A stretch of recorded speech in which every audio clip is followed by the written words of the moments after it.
Salutations Rangers, General Bradley 101 back at you again with some more lore. And in today's Warhammer 40k lore video, ladies and gentlemen, we're talking about everyone's favorite good old furry boys, the Space Wolves. But more specifically, why they are in fact everyone's not favorite good boys, and why they're actually some of the most hated Space Marines in all of Warhammer 40k. So ladies and gentlemen, let's find out today. Why exactly do Space Wolves get so much hate? I mean, sounds like a simple question, why do they get so much hate? I mean, it's quite simple really. It's because they're fucking furries! Jokes aside, that is part of the reason. You see, looking into this, I did a lot of research and talking to various people and looking online and, just trying to figure out why exactly do Space Wolves get so much hate. And there are two main conclusions. Well, three actually. Two of them are lore-based, one of them is more community-based. Let's talk about the two lore things. The first and the most obvious one is quite literally wolf. Space Wolves always had a wolf theme. I know the Space Wolf Legion likes wolves, but in recent years it's gotten a bit cartoonish and clowny. There is a big divide between the older fans and newer fans. The older fans treat 40k with much more reverence, whereas newer fans like to make a lot more jokes and poke fun about the, stupid nature of it. It's outlandish, it's absurd, it's terrible, it's grimdark, but in that same vein, it's also kind of like weird and funny. So you get these two unique, distinct groups, one who adores it and demands its reverence, and the other who really is just like, haha, funny wolf. And they often clash with each other, with the latter thinking that the former are just a bunch of arrogant douches, and the former thinking that the latter are simply just disrespectful youngins. And part of this comes into the new age of it all. Before, the Space Wolves did indeed have a lot of wolf elements to them, but they also had a lot of Viking elements to them. Originally, in 2nd edition, when the Space Wolves were described, they were meant to be barbarians, but noble barbarian warriors. Very much associated with the whole idea of the Nordic warriors. The idea that they're very simplistic in their nature, but simplistic does not mean stupid. They do what is right, they do what is right for their honor, but they do it in a very savage and brutalistic way. That basically is what they were supposed to be, and of course they had a lot of elements to them, but in recent years with the way they've been described, the way they've been portrayed, and the whole aesthetic of them has become so undeniably, unbearably wolfy, and it's just frustrating. I counted myself, I think there's like, 14 different examples of something wolf-based in their codex unit names, which is too much. It's too much, that's way too much. And then this has then led to the furthering divide. Is that you get a bunch of the newer people who are like, what the fuck are these furries, versus the old ones who try and remember what they were and still hold on to that. So that is the first thing, and that's the major part of the lore. Their whole aesthetic is kind of getting sidetracked, it's getting too much now, there's too much wolf, not enough anything else. Now, what is the other second major lore reason? And this is, in my opinion, the more potent of the two examples, and one of the main, if not the main reason why people really don't like Space Wolves. In terms of the lore, that is. We'll get to the third part a little later. And that is the fact that Space Wolves have plot armor. You see, in the Space Wolves, part of their core aspect is that they're supposed to be Viking, Nordic, and a big part of the Viking sagas that we get, primarily that occur about the 7th to 11th centuries, that's when the main Viking period really is. There is a common narrative, that being that the Nordic, the Viking warriors, they don't really understand the whole political intrigue common in the western part of Europe. They're about honor, they're about duty, they're about doing what's right, and everything else is secondfold. In some cases, this is portrayed as a noble good naivete. In other cases, it's portrayed as this type of brutalistic, barbaric sentiment. But regardless how you portray it, that is a core aspect of Nordic warriors. Space Wolves, which take heavy inspiration from that, do indeed inherit that. The Space Wolves are supposed to be noble do-gooders. They do what is right for the honor of the Allfather and for Rus. Everything else, second, doesn't matter. We do what needs to be done, we stand for what is right, because when we stand before the Wolf King, we will have to answer for ourselves. That's the whole idea behind it. But this is where it kind of falls apart. That in of itself is a great idea, but the way it's executed is rather fucking poor. If you ask the common average everyday person, the number one thing you're going to get complaint about, the big thing that drives people really pissy about the Space Wolves when it comes to their lore, you'll hear them call the Space Wolves Mary Sues. You hear them complain about plot armor, how the wolves get away with everything, they do everything, and they're so arrogant about it, it's so terrible, the wolves are just awful, I hate them. And that's kind of what accidentally happened. You see, with the whole nature of it all, the Space Wolves do stuff that the rest of the Imperium, particularly the Inquisition, does not like. The Space Wolves do what is honorable, what is noble, what is good, what was taught to them by their forebears. And if anyone gets in the way of that, they simply tell them to fuck off. That's supposed to be something that you're supposed to love about them. They're noble and they're good to a fault.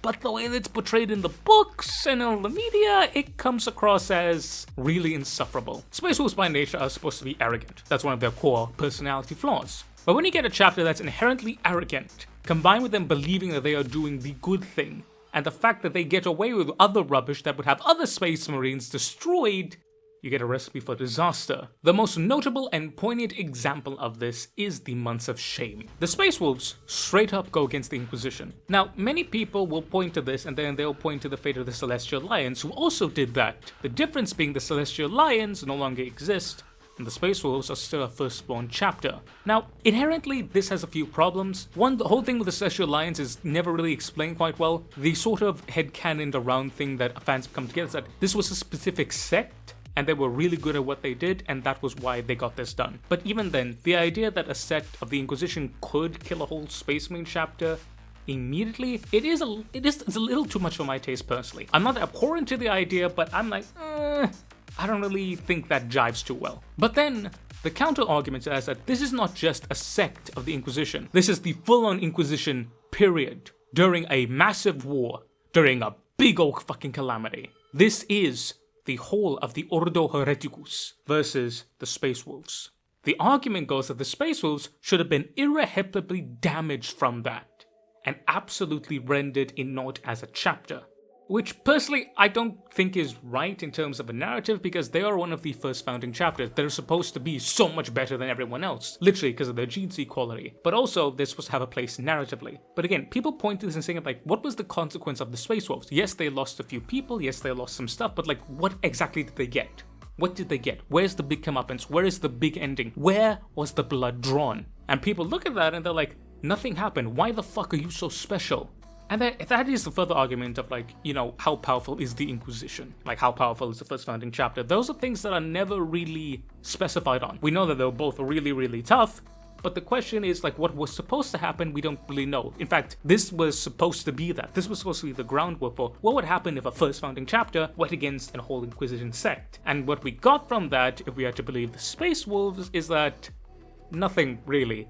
The Inquisition lost and the Space Wolves are just fucking OP because first founding chapters, I guess. But with the way that it was the Space Wolves and with the way it was carried out in the narrative of it, it really did just feel like a slap in the face. But if this was a slap in the face to the Inquisition, then what the fuck do you describe what happened to the Grey Knights?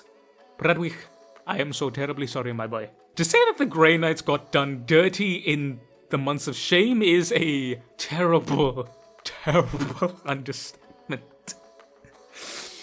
Which is it's a shame, because look, me personally, I hate the Inquisition. I think that they really do overbear. I think that they do have a place, but okay, let me phrase it like this. Most of the named Inquisitions in media, they're often overbearing and they're just pieces of shit. There are very few examples that we have of Inquisitors mentioned in media where they're generally speaking not pieces of shit, Ambley Vale being the most common, but that's because she's Kane's GF, so, But that's besides the point. This should have been a watershed moment. It should be something that is fondly remembered by all fans of the hobby, because it is something that really elucidates to what the Imperium is supposed to be. The Imperium is supposed to be fractious. Many factions against each other, and here we have two of the biggest fighting each other. But what people remember it for are the Grey Knights just getting dogged, absolutely bent over, spanked, pissed on, and sent into hell.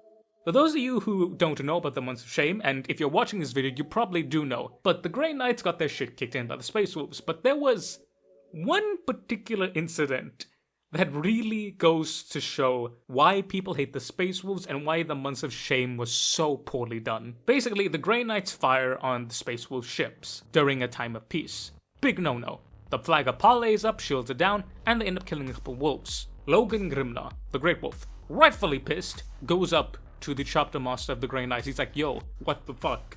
Why? And he's really pissed about this, because in Fenris and in Space Wolf culture, there's a thing about, you know, guess right.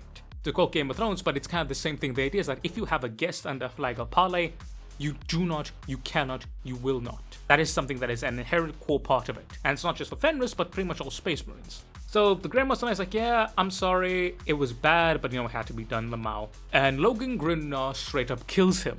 But that isn't the issue. The issue is the fact that Grimnar literally one-shots the Grandmaster of the Grey Knights with one blow. He straight up takes his big fucking coordinate axe and slaps it across his face, decapitating him and fucking ending him. It is said clearly and specifically in the novel that the Grey Knight Grandmaster did not even have time to draw his swords I don't need to tell you why. This caused many Grey Knights to fucking despise the Space Wolves. And why it caused many people, myself included, to look at this and go, I'm fucking sorry, what did you do? And I've actually talked about this with a friend of mine who's a massive Grey Knight fan. And we both agree, Logan Grimlow should have killed the Grand Master, but it should have been something a bit more epic than him simply getting one tap to the dome. Like a fight between Logan and the Grey Knight, where the Grey Knight Grand Master has to resort to his psychic powers, and Logan, by the power of the Coordinate Axe and him being a fucking tank, powers through it, and like strangles him or breaks him over his knee. Right, something like that. And, Logan Grimlow is left terribly wounded, and he's unable to govern the Months of Shane properly, and, that leads to, like, this whole cold Civil War nonsense, right? That's what it should have been.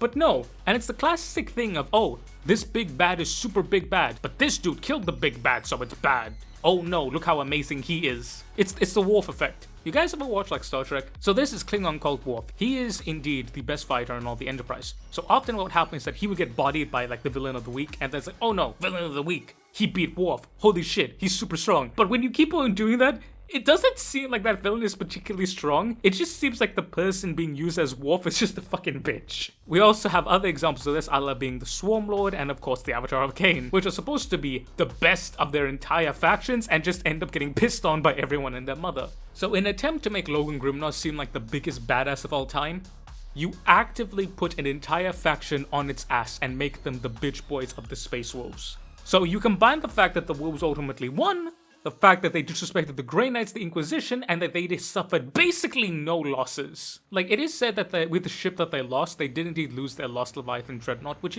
is a big blow, but still, when you compare it to, like, everything else that happened, and very importantly, that is just a bygone mention in one of the passages. It's not an important watershed moment. Because it's not given that attention that it's important, people don't believe it's important. Since they don't believe it's important, they don't feel it's important, and because of that, it's just like, oh, okay, well, whatever. This is the most egregious of it, but pretty much in every single Space Wolves book, there is something that people can point to being like, okay, what the fuck? Why is this happening? And we have examples of them banishing demons, we have them fighting orc war bosses and warlords. It just feels like, and this is the major complaint that people have. It feels like whatever book a Space Wolf is in, they immediately become main character, even if it's not their book. And this is a big thing. In each particular book, you are indeed the main character of that book. If it's a Salamander's book, the Salamander is supposed to be him. If it's a Blood Angel's book, the Blood Angel is supposed to be him. But people complain that when Space Wolves are not in their own books, they're still him, right? And Space Wolf players reply, Lamar, I'm sorry your chapter's so shite. And that's only half a joke. But again, we'll get to that later. So it's a case of, you have Space Wolves that are not in the book, yet they're acting like they are part of a book. It's the case of Space Wolves taking over books, and it's really, really upsetting when you read a Salamander book, or a Raven Guard book, or an Eldar book, and then all of a sudden it becomes a Space Wolf book, and it's like, okay, well, what the fuck, why did I buy this book anyway? But then that's part of the reason how Space Wolves are written. For those who don't know, Space Wolves have something called sagas. The idea behind it is that every single Space Wolf has a list of honors. He has his glory to obtain.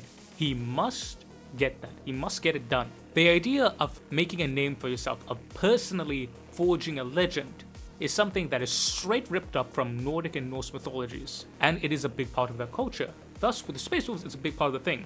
So whenever a Space Wolf does something, they have to try and be the main character. They actively want to be the main character. Now that in of itself can be a really, really great literary tool. You could use it in a writing where it could complement a character, it could show it off, you could do it really well. But the way that some authors have interpreted that is that, oh, the Space Wolf has to do the big thing, so the Space Wolf ends up choosing to do the big thing. But again, the problem with that is that even while it may fit the character, like let's say you have a Salamander Space Wolf, the Salamander will choose to save the civvies, while the Space Wolf will go and kill the big bad. And both of them could be working together and it could be portrayed as them being good friends, right? The problem is, if you make slaying the big bad the important thing, it doesn't matter if it makes sense. The Salamander is getting sidelined by the Space Wolf, and it's really hard to make saving civilians look, sound, and feel more important than killing like an Orc war boss or an Eldar Farseer or whatever, right? It's really hard to do that. You can do that, but it's really hard. So what ends up happening is the Space Wolf becomes the hero in a Salamander book or in a Raven Guard book or whatever. And people are left there really, really fucking mad. And all of this comes ahead to the lore reasons where the Space Wolves are a excellent idea, but they are fucking executed poorly. People will just look at it face up first and they'll see arrogant pricks who take over stories, and then it leads to people developing a great hatred for them. It's very similar to what happened with the Ultramarines. You know what to read when you see a Space Wolf and it calls you to roll your eyes. Same thing with Ultramarines circa the early 2000s. And that really does piss a lot of people off. But that's only part of it. And we get to the third and the final reason. The players themselves. Now, I want to make a massive statement here. This is a generalization. It is, without a single shred of a doubt, not fucking true for every single motherfucker here. If you judge people purely on this one thing without ever talking to them, you are a fucking idiot. Alright? Do not judge people about what you think they are. Talk to them first, experience life with them, and then make your judgment. So I want to make that very, very clear. With that being said, in recent years, Space Wolf fans have become notorious for being not the most pleasant of champs. I'll never forget, I was in a VC with 5 of my other mates, and we were all like talking shit, and then we were talking about Space Marines. And then it was like, oh, have you guys ever like met a nice Space Wolf player? And all 5 of us, literally, 2 of us have been in this hobby for over a decade. We literally looked at each other, and we were like, no, actually, I haven't. Which is fucking weird, because, look, every Space Wolf fan that I've met, and when I say fan, I mean like, not a new guy who recently got into them, I mean a die-hard Wolf boy. Like, this is my favorite legion, all hail the Allfather, for Russ and the Wolf King till Wolf time comes. They've not exactly been nice fellows. And again, this is completely and utterly my personal biases from my personal experiences, but the fact that me and 5 of my other mates also have the same thing, it's very telling. Now, this does not mean that all Space Wolf players are dicks. This does mean, though, that the vast majority of those who are vocal enough in the community do come off as rather unpleasant. And again, it harkens back to that joke I said earlier. Part of the reason why Space Wolf players come off as such dicks is because they're used to people shitting on their chapter. So immediately they jump to the defensive. And again, it's like, it's part of the reason why you love the Space Wolves. They are indeed that idea of do-gooders, right?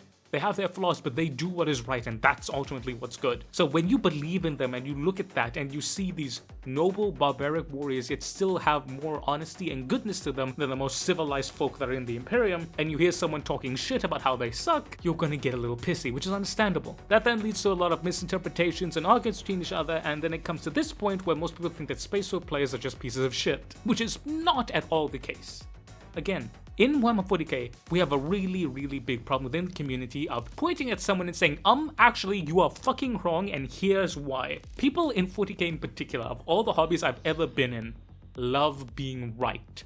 But more than that, they love proving other people wrong, and that leads to conflict. Unnecessary conflict, mind you. But you combine all of these factors together. The fact that in the lore, they are not really the best. The fact that outside of the lore, people would defend them because they're very passionate about them. And all in all, you get to a point where they're just really disliked by the community. Also, the fact that they have the most named characters out of any Space Marine chapter period with models really doesn't also, help it, because who the fuck is this random Norse bastard? Where is my character that is perfect in my chapter that is so incredibly necessary? Falkenstein. Excuse me, I had some bullshit in my throat. But that does indeed lend to it. And again, it further compounds on all the issues. But to end off this video, I really just want to talk about what the wolves are supposed to be. Because again, when you get something that is repeated so often, people often forget what it's supposed to be. And the thing is though, the Space Wolves in lore are supposed to be arrogant, they're supposed to be bastards. They are, but that's because they're failing. And there are 3 characters that I want to talk about. The first we know is Logan Grimnar. He is the Great Wolf, and he recognizes that his chapter is devolving, literally and figuratively. They are straying further and further away from what Russ has taught them, and he sees this and he wants to actively change it. And in the Space Wolves, there are 2 different aspects to them. There is indeed Ragnar Blackmane.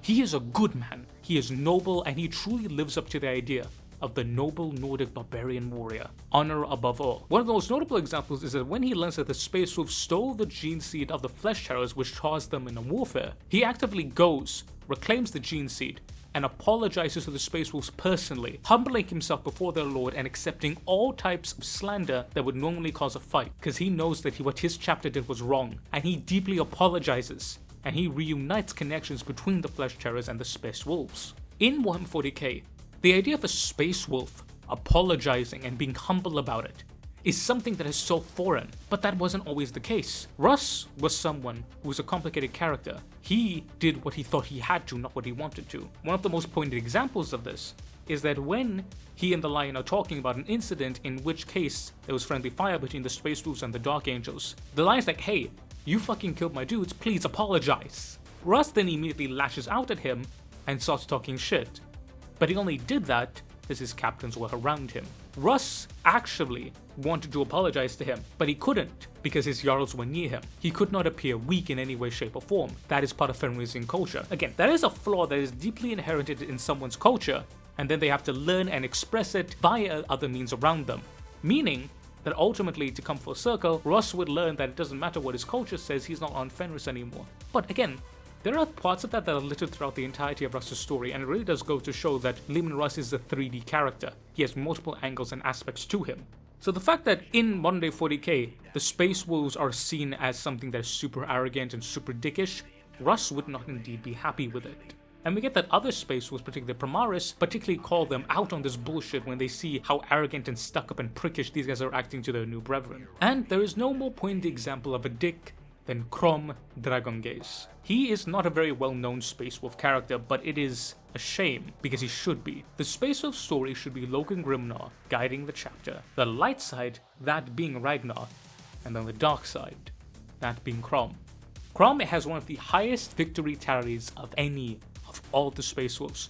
He's amazing at what he does, he's an excellent warrior, he gets shit done, but he's known as the Fierce Eye, because he's said to have a short and violent temper, and he will always resort to violence first, deadly violence.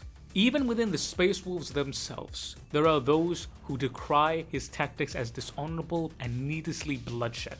He is known to destroy the enemy at any cost.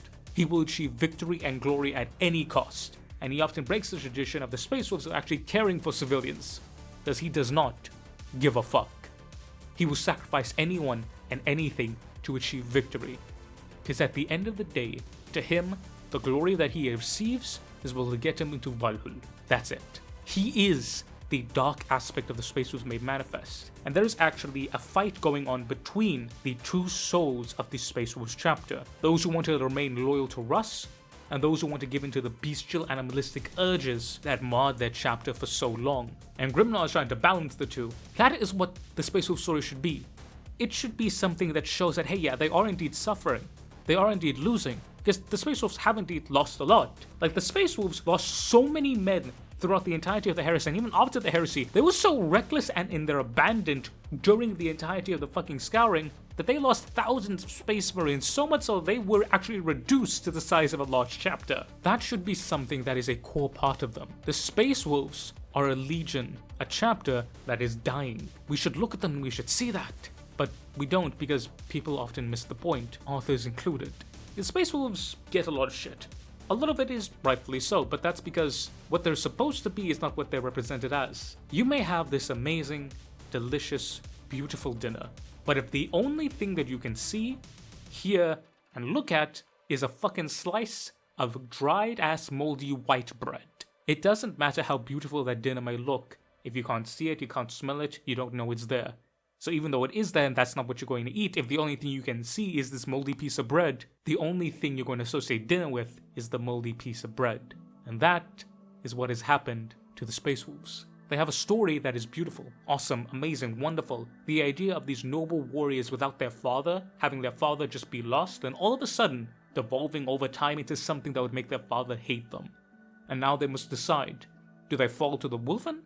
Or do they rise up and become the noble warrior? Man or wolf, which one will take them? But in reality, it's just sidelined because most of their writing revolves around them seeming like assholes and just getting all special treatment, and people just end up hating them. It should be a compelling story, but it's not. And honestly, it's a shame.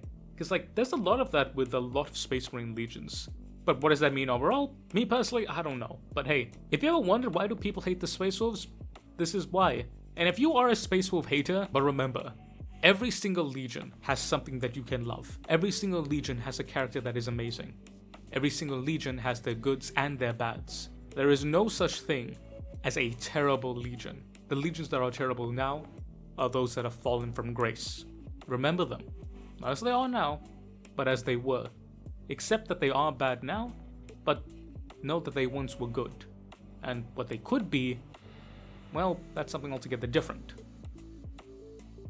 But yeah, ladies and gentlemen, I hope you guys really like this video. I really like doing these types of videos where I explore the in-universe and out-of-universe reasons and give a more holistic view of the hobby. As I mentioned before, 40k fans can be pretty simple-minded and pretty belligerent, which is pretty on brand for Warhammer 40k, so, you know, good for us? Not really, but hey, at least it's funny. Hope you guys enjoyed this video. Let me know down below.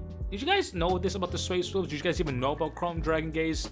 And how do you think GW should fix the Space Wolves going forward? Do you think they should move on to their stories to focus more on Crom and his antics and like what it's causing in the Space Wolves? Or do you think they should just stop making all Space Wolves just try and take over whenever they're involved in another thing? I'd love to hear what you guys have to say down below. But I want to say to a massive thank you guys for watching. Even a more massive thank you to my awesome members and Patreons. Big shout out to my Officer Corps with Mr. Eddie V3, Miss Majora of the Void. Shout out to my Sergeant tier members, Mr. Damiak, Mr. Andy McGee, Mr. Warsmith Fireheart, Mr. Corns Butcher, Mr. Bulwin, Mr. Sean IRL7, and Matthew Merrill. Big shout out to my Corporal tier members, Tremail the Math Kitty, Mr. Lord Rosarius, Mr. Tech Priest Toaster, and Shauna Smithers. And finally, but certainly not least, massive thank you to my private tier members, Mr. Thomas Moslons, Mr. Ivan_SBW, Mr. Hotori's Curse, Mr. Monkey Man, Mr. Michael Hayeda, Mr. Diego Castro, Mr. Fortus Unum, and Mr. Gentle Salamander. Thank you. I love you. I appreciate y'all. Join the awesome members if you want some goodness, you want some behind the scenes stuff relaxed to these videos, and my love and support and helping out your channel. And some of you may have noticed the views haven't really been doing too hot. So while I do want to very stress, you don't have to give me a single dollar. Never feel entitled to do that in any way, shape, or form. I will love you whether you give me $1 or not. If you've been on the fence and you happen to have $1 to spend, you know, I'm just saying, I could use it, that I could, I'm just saying. But remember, take care of yourself first, and your boy will be there. Yep. Mwah! But ladies and gentlemen, I've been the General Bradley 101. You've been beautiful, awesome, amazing people. Thank y'all all so very much for watching this video. Y'all make sure to stay noble out there, boys and girls. And I will catch y'all next time. Dismiss, Rangers!